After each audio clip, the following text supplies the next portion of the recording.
oh, Lord, boy.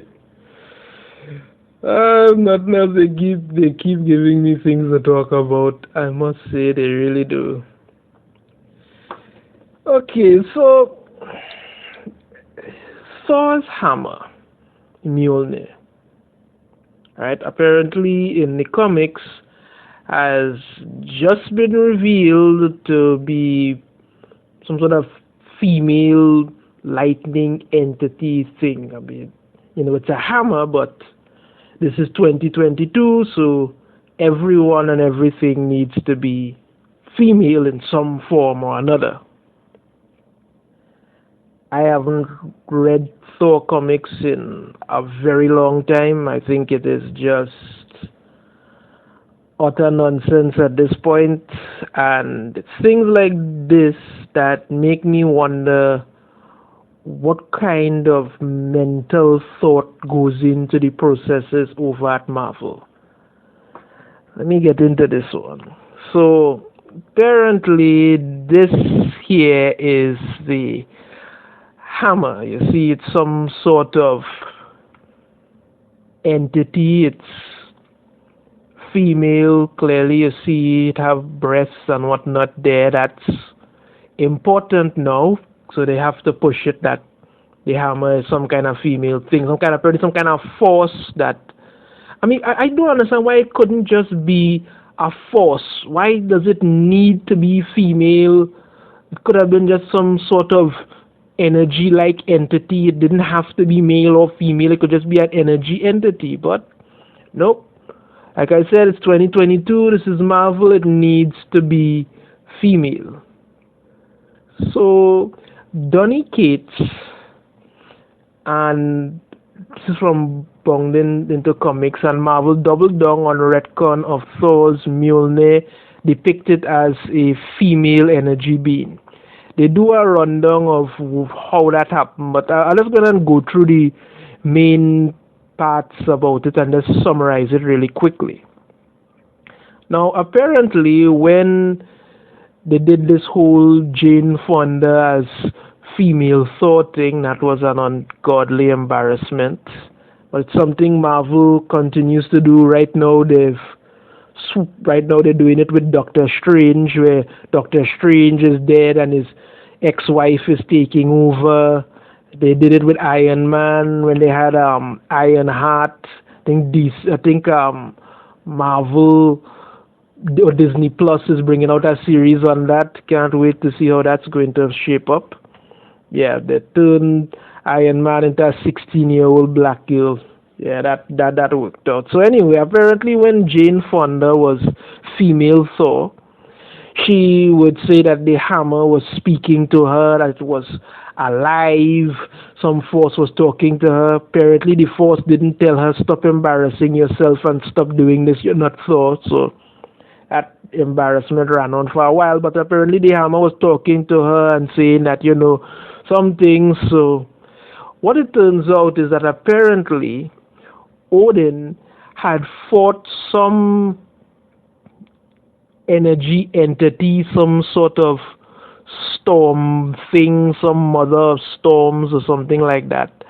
And he placed that entity, that energy into the hammer. And therefore, the power that Thor has been using, all the lightning, the storm, everything, comes from that entity that is inside of the hammer.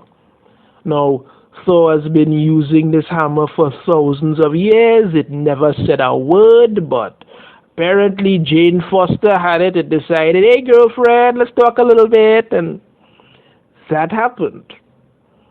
So now we have a hammer that is female.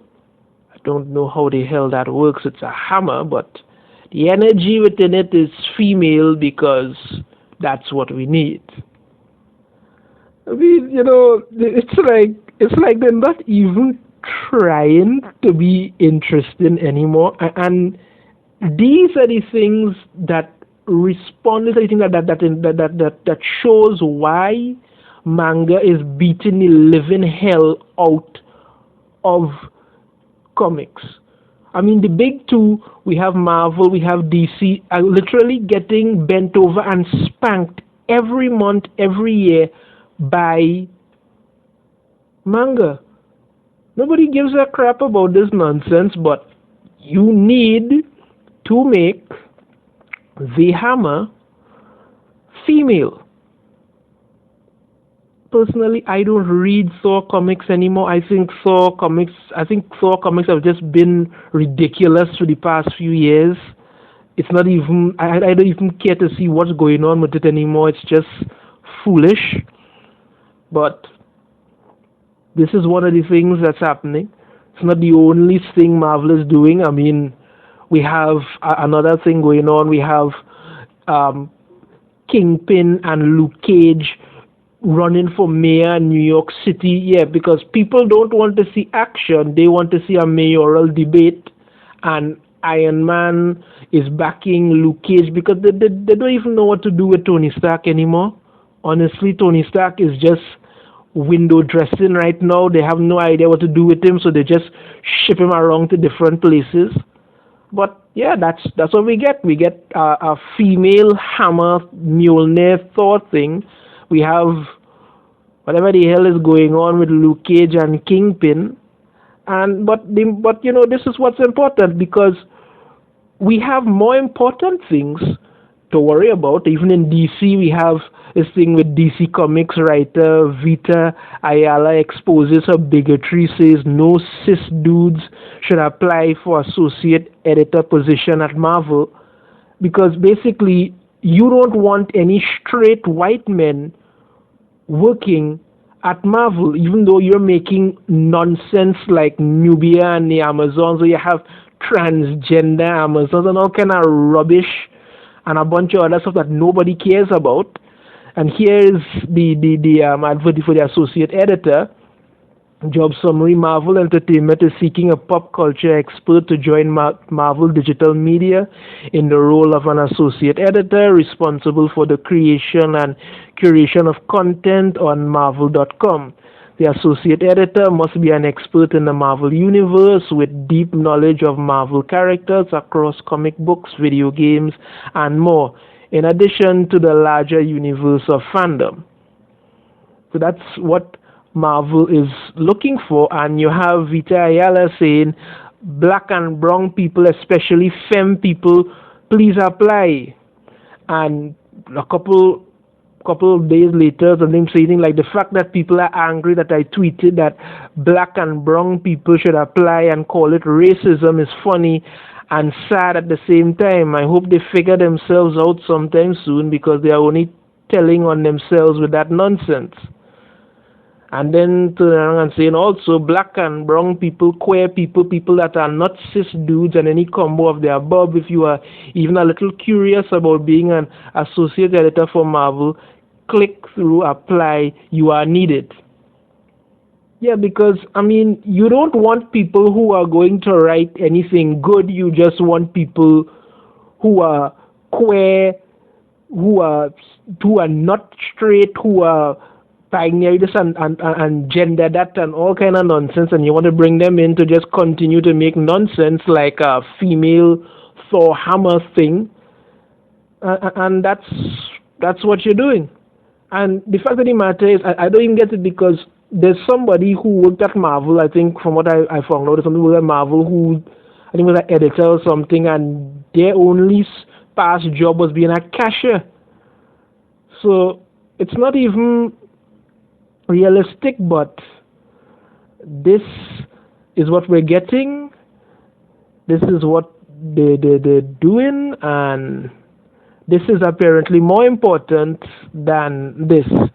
I mean, again, as I say, the Hammer never said a word for thousands of years, and now they've retconned it and turned the Hammer into some kind of female energy force thing. So we get moving forward because, you know, that's what they think about entertainment. Just throw out nonsense like this. Again, as I say, I don't read Thor. I think those Thor comics have gotten ridiculous, unimpressive. They did that whole Jane Foster thing nobody wanted, and then tried to pretend it wasn't. Tried to pretend it never happened. So that's it, people. So we get Thor's hammer is now female. Yay! Let me know in the comments what you think about this, and be sure to like and subscribe if you haven't already. I will see you all next time. Take care.